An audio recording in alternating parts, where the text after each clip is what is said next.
नमस्कार दोस्तों। तो स्वागत है आपका फिजिक्स एंड एनिमेशन में। तो आज के इस वीडियो से हम शुरुआत करने जा रहे हैं 12th फिजिक्स एनिमेशन सीरीज की। इस पूरे कोर्स में हम 12th फिजिक्स का हर एक कॉन्सेप्ट, डेरिवेशन और थ्योरी को एनिमेटेड विजुअल्स के साथ समझेंगे। और हमारी पूरी कोशिश रहेगी कि फिजिक्स एंड एनिमेशन की यह सीरीज आपके हर तरह के कॉन्सेप्ट्स और डाउट्स को क्लियर करे, साथ ही 12th क्लास के स्टूडेंट्स के लिए बेहतरीन साबित हो। तो इस कड़ी में शुरुआत करते हैं पहली unit electrostatics chapter 1 electric charges and field से। तो 12th फिजिक्स की कहानी शुरू होती है उस समय से जब वैज्ञानिक नेचर में सिर्फ एक तरह के फंडामेंटल फोर्स से सही तरह से रूबरू हो पाए थे। वो था force of gravitation. Force of gravitation एक ऐसा फोर्स है जो कि यूनिवर्स की हर एक बॉडी या पार्टिकल एक दूसरे पर लगाते हैं, और यह किसी भी बॉडी या पार्टिकल की प्रॉपर्टी होता है। ग्रेविटेशन का यह फोर्स मास पर डिपेंड करता है। जिसके पास जितना मास, उसके पास उतना ज्यादा फोर्स। धरती इसी ग्रेविटेशन के कारण हर पार्टिकल और मैटर को अपनी तरफ खींचती है। इसी फोर्स के कारण चांद धरती से बंधा है, धरती या कहें सारे प्लैनेट सूरज से बंधे हैं।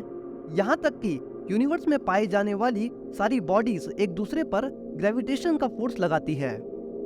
लेकिन एक और फोर्स नेचर में एग्जिस्ट कर रहा था जिसे समझना अभी बाकी था, और यह फोर्स कभी तो ग्रेविटेशनल फोर्स से भी ज्यादा पावरफुल नजर आ रहा था।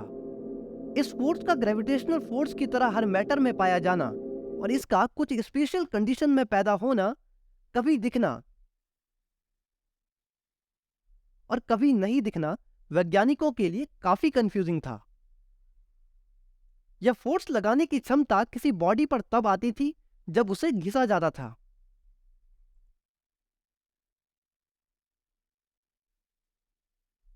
चलिए इस फोर्स के कारण को समझते हैं।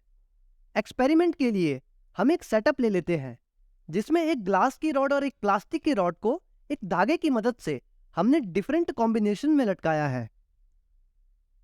पहले सेटअप में एक प्लास्टिक की रॉड जबकि एक ग्लास की रॉड को लटकाया गया है। दूसरे में दोनों ग्लास की रॉड का इस्तेमाल किया गया है, और तीसरे सेटअप में हमने दोनों प्लास्टिक की रॉड को लटकाया है। चलते हैं अपने पहले सेटअप की तरफ, जहां हमने एक ग्लास और दूसरी प्लास्टिक की रॉड को लटकाया है। जब हम दोनों रॉड्स को सिल्क के कपड़े से रब करते हैं और इन्हें दोबारा फ्रीली छोड़ते हैं, तो प्लास्टिक और ग्लास की रॉड एक दूसरे की तरफ अट्रैक्ट होने लगती है। और यह अट्रैक्शन का नेचर हम ग्रेविटेशनल फोर्स में भी देख चुके थे। लेकिन जब हम दूसरे सेटअप की तरफ चलते हैं और उसी तरह सिल्क के कपड़े से दोनों ग्लास की रॉड को रब करते हैं, तो दोनों ग्लास की रॉड एक दूसरे से दूर जाने लगती है, और यह दूर फेंकने वाला फोर्स हम पहली बार एक्सपीरियंस कर रहे हैं। इसके बाद जब हम तीसरे सेटअप की ओर चलते हैं, जहां दोनों प्लास्टिक की रॉड को लटकाया गया है और उन्हें सिल्क के कपड़े से रब करते हैं, तो एक बार फिर हमें दूर फेंकने वाला फोर्स नजर आता है। इस पूरे एक्सपेरिमेंट से वैज्ञानिकों ने एक बात को समझा कि जब हम किन्हीं दो बॉडीज को घिसते हैं तो उन बॉडीज पर फोर्स लगाने की क्षमता आ जाती है, और कहा गया बॉडीज चार्ज हो चुकी है, यानी कि बॉडी पर चार्ज आ गया है। बॉडी पे चार्ज आ जाने की इस प्रोसेस को इलेक्ट्रिफिकेशन कहा गया।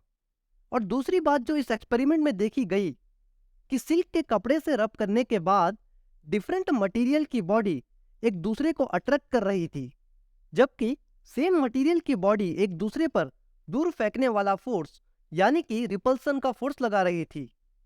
और कुछ बातें वैज्ञानिक समझने लगे थे कि जिस तरह से मास एक पार्टिकल या मैटर की कैरेक्टरिस्टिक होता है, जिसकी वजह से यूनिवर्स की सारी बॉडीज एक दूसरे पर ग्रेविटेशन का फोर्स लगाती रहती है, उसी प्रकार चार्ज भी एक पार्टिकल और मैटर की कैरेक्टरिस्टिक होता है, जिसकी वजह से एक पार्टिकल या कहें मैटर दूसरे मैटर पर फोर्स लगाता है।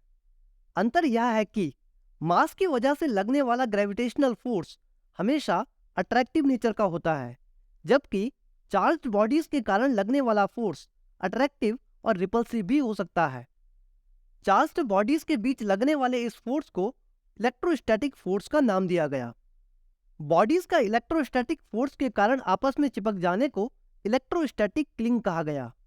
उदाहरण के तौर पर अगर आप प्लास्टिक की किसी ऑब्जेक्ट को अपने बालों से रब करने के बाद कागज के छोटे छोटे टुकड़ों के पास लेकर जाएंगे, तो वह कागज उस ऑब्जेक्ट की तरफ अट्रैक्ट होने लगेंगे।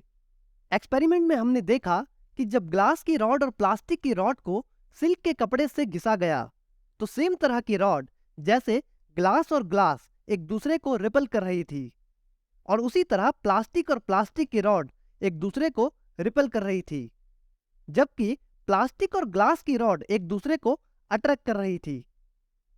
चार्ज्ड बॉडीज के इस तरह के व्यवहार से यह निष्कर्ष निकाला गया कि दो तरह के चार्जेस होंगे। मान लीजिए ग्लास पर पैदा होने वाला चार्ज ए टाइप का है, जबकि प्लास्टिक की रॉड पर पैदा होने वाला चार्ज बी टाइप का है। सिमिलर चार्जेस यानी कि ए टाइप का चार्ज दूसरे ए टाइप के चार्ज को रिपल करेगा और बी टाइप का चार्ज सिमिलर बी टाइप के चार्ज को रिपल करेगा, जबकि डिसिमिलर ए टाइप का चार्ज और बी टाइप के चार्ज के बीच में हमेशा अट्रैक्शन होगा। और हमें एक नियम मिला कि सिमिलर तरह के चार्ज रिपल करते हैं, जबकि डिसिमिलर तरह के चार्ज अट्रैक्ट करते हैं। तो चलिए अब जान लेते हैं कि इन दो तरह के चार्जेस के नाम कैसे तय किए गए। यह देखा गया कि जब भी दो डिसिमिलर चार्ज्ड बॉडीज को एक दूसरे के करीब लेके आते हैं तो एक चमक के साथ स्पार्क पैदा होती है। इस चमक को ग्रीक की भाषा में इलेक्ट्रा कहते हैं, जिसकी वजह से चार्ज को इलेक्ट्रिक चार्ज कहा गया। इस स्पार्क के साथ दोनों डिसिमिलर चार्ज्ड बॉडीज के चार्ज खत्म हो जाते हैं। बॉडीज में चार्ज खत्म हो जाने की इस प्रोसेस को डिस्चार्जिंग कहा गया।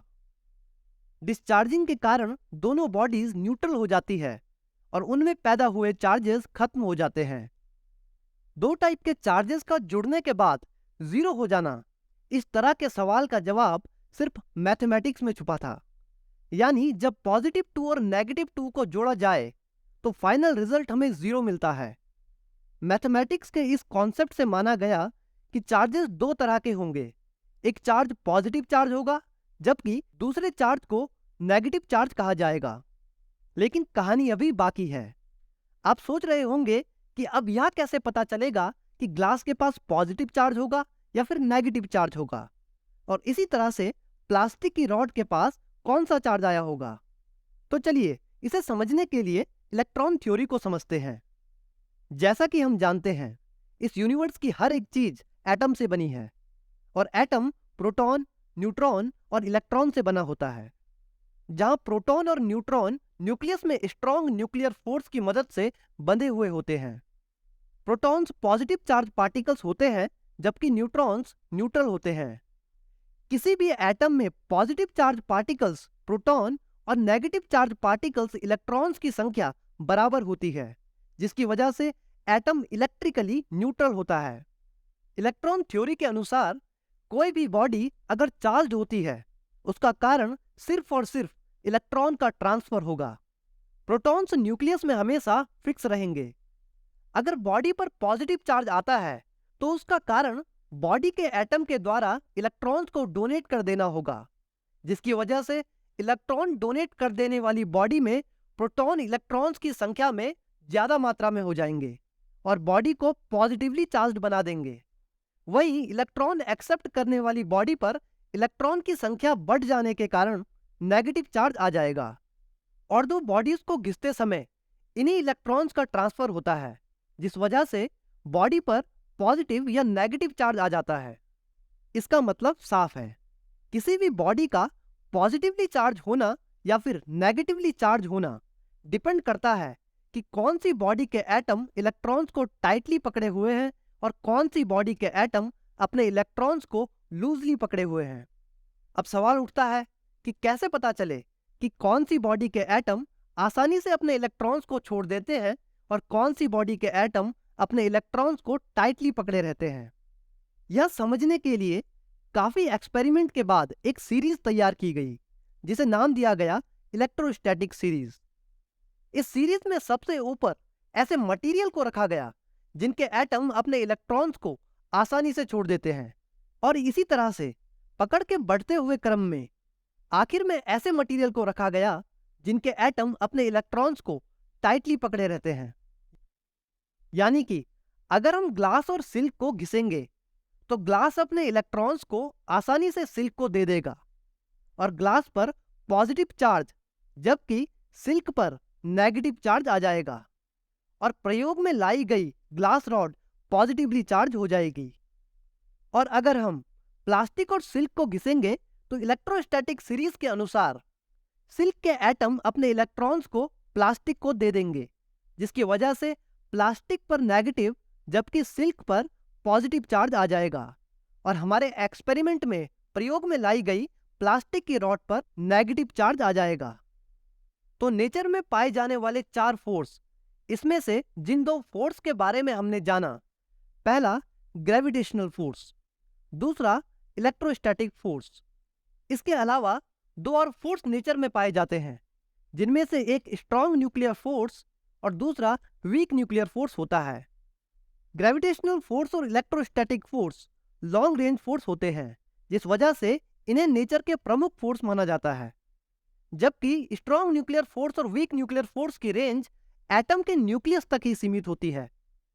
यही कारण है कि स्ट्रॉन्ग न्यूक्लियर फोर्स और वीक न्यूक्लियर फोर्स को नेचर में पाए जाने वाले प्रमुख फोर्स में नहीं गिना जाता, जबकि ग्रेविटेशनल फोर्स और इलेक्ट्रोस्टैटिक फोर्स को नेचर में पाए जाने वाले 2 प्रमुख फोर्स में गिना जाता है। तो आज के वीडियो में इतना ही। मिलेंगे आपसे इस सीरीज की अगली वीडियो में। वीडियो देखने के लिए बहुत बहुत शुक्रिया।